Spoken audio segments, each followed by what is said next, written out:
Rar, forstyrret, tilbakestående, neurodivergent, unormal, sinnssyk, fraværende, sarkastisk, ufølsom. Jeg har hørt om alle.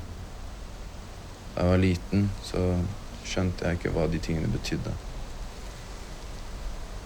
Folk forventer av deg at du går, snakker, forstår verden på en viss måte. Ja, hvis du ikke klarer det, så er det annerledes. Annerledes av hva mamma pleide å si. Annerledes, men ikke mindre verdt.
Vi sa vi skulle møtes klokka 10. Ja, er klokka 11 allerede?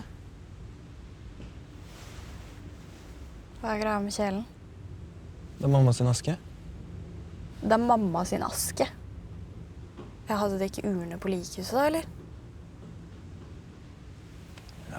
Jo, jeg bare tenkte at det er kanskje ikke så veldig viktig når vi uansett skal helle ut asken.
faen. Jeg tar for strøm, ass.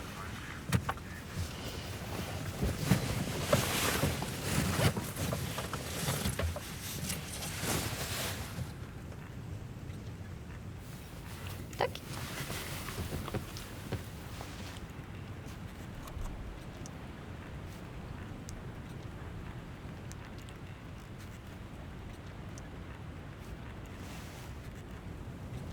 Den er jo tom. Kødder du nå, eller? Du er så... Den er tom. Ja, den er fuckings tom.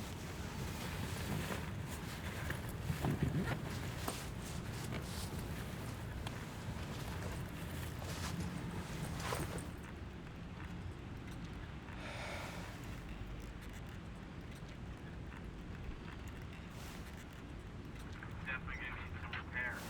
And here's where we started the trip, marked by dead bird. Okay, so interior, looks like the original floor is here. That looks like oak, and looks like they put some kind of flooring on top, so it looks worse than it is, and would probably.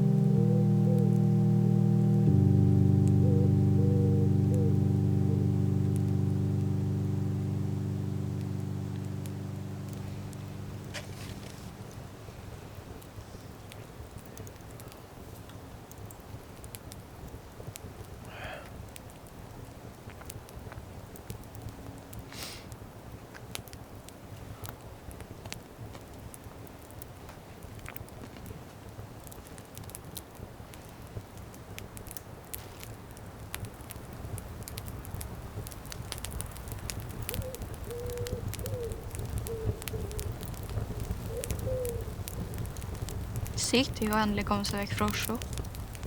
Yeah, no shit. Oslo suger baller. Burde gjøre det oftere.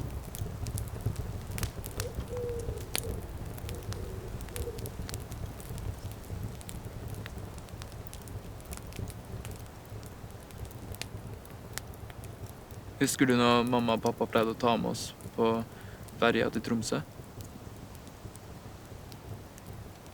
Når vi reiste om kvelden, så pleide mamma å dra med meg opp på dekk etter du og pappa hadde sovnet. Å seile på kysten er nice. Du kunne se fyr og små lys. Og du visste liksom at inni de små lysene så var det mennesker. Som ikke visste at du så på dem. Og det var fedre og mødre og små barn. Og noen av dem var lykkelige. Og andre er ikke.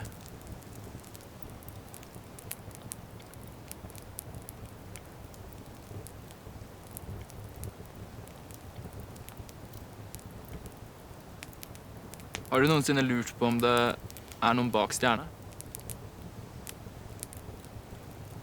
Kanskje noen som elsker oss? Mamma pleide å si at stjerner er drømming på leting etter noen som skal oppfylle dem. Jeg savner henne. Ja, jo.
Hva er problemet ditt? Jeg har ikke sigg til deg. Kan du gå bort? Kan du slutte å plage meg? Hva er greia? Nikolai, drit i.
Hvordan gjør vi det her? Jeg vet ikke. Kanskje vi burde begrave asken. Jeg glemte å søke om sånn tillatelse til å spre den. Måtte man det? Ja, man måtte sende en søknad til fylkesmannen. Kødder du nå? Altså, hvordan klarer du alltid å fucke opp alt, liksom? Er det mulig? Hva er det jeg gjør galt? Alt, Nikolai! Fuckings alt!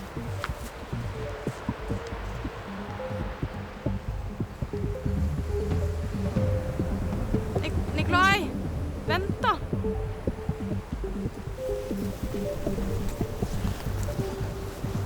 Nikolai!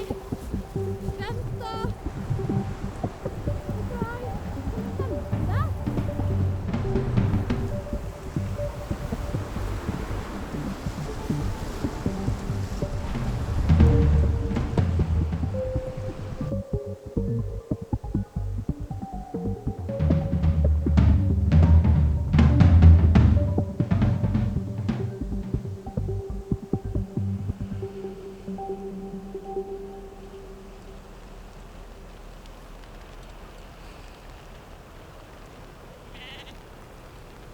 Jeg snakket med pappa. Han sa at hvis vi drar til et mer øde sted, så går det bra å spre aska. Nice. Er du sur på meg? Nei. Er du? Nei, jeg er ikke det. Unnskyld for det som skjedde i stad. Det går fint. Jeg vet at jeg er en idiot. Nei, det er ikke det. Husker du hva mamma pleide å si? At annerledes er ikke mindre enn andre. Det var bare mamma. Pappa, jeg kommer aldri til å klare å overbevise han om at jeg ikke er en idiot. Det er ikke sant. Du er et fantastisk menneske. Pappa har sine egne problemer å styre med. Det sier du bare. Nei. Slutt å være så dramatisk. Alle mennesker gjør feil. Det er ingen som kommer til å slutte å elske deg på grunn av det.